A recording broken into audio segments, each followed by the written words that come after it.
Good evening, it's 6 p.m. or thereabouts in Malaysia, and wherever you are in the world, welcome back to our little series of stories about Wing Chun and the Wong Sau way. This is episode number 16, and today we're going to look at the concept of the Bong Sau as it appears in the Cham Kiu form. As some of you watching will know, because you've done your particular variation on the Bong Sau, on the Cham Kiu form, there are 3 different Bong Sau in the form. In the very first section of the form, without doing the entire form, there is what we call Yi Bong, or shifting Bong Sau.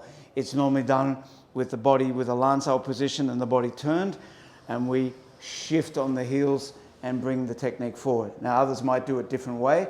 This is how it's done in the Wong Sau system.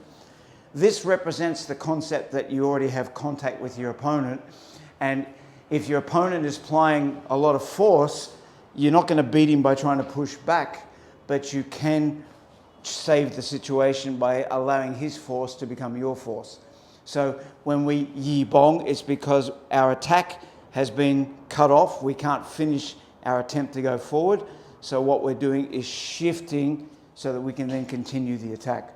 This follows on from the principle of, with Bong Sau, you never leave it behind. You must move on and keep going to the next technique. The second Bong Sau you see in the Cham Kiu form is what's called Powerball, or throwing bong. In both directions, it's accompanied by a step.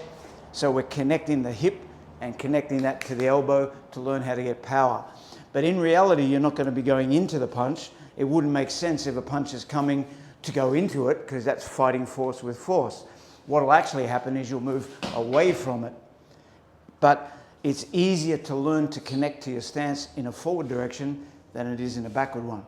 Plus in the form, we're doing a kick initially and we want to follow it, so it makes sense to go in that direction. A lot of people think, well, I'm not going to use that very often because I'm not going to have my hands down. Well, in reality, hopefully you won't have your hands down, but it's not just associated with a street situation where for some reason you got your hands down and a punch comes and you need to use Powerball to intercept. It also happens a lot in normal training. Take, for example, in Chi Sao, if you're rolling with someone and they use the Lap Sau attack, for a moment your hand is not connected to your opponent's hand. So in this position, if I don't do anything, he's going to punch me. But having disconnected me with the Lap Sau, I can reconnect with Powerball. So whether it's on this side or the other side, we'll switch it over.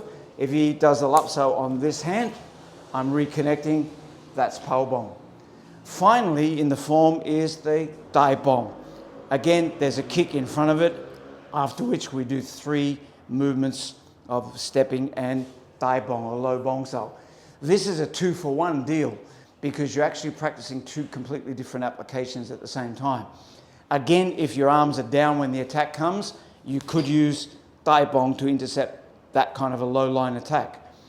But more importantly, if you're grabbed by someone and they try to pull you in, Dipole is the hand that will save you under those circumstances. So again, you might be engaging with your opponent and he decides to grab that hand to pull you into a punch. Coming forward with the Dipole action is how you get out of it. So Cham Kiu form is giving you some examples of how Bong Sau can be applied under different circumstances. So the Cham Kiu form is a very important form for that reason.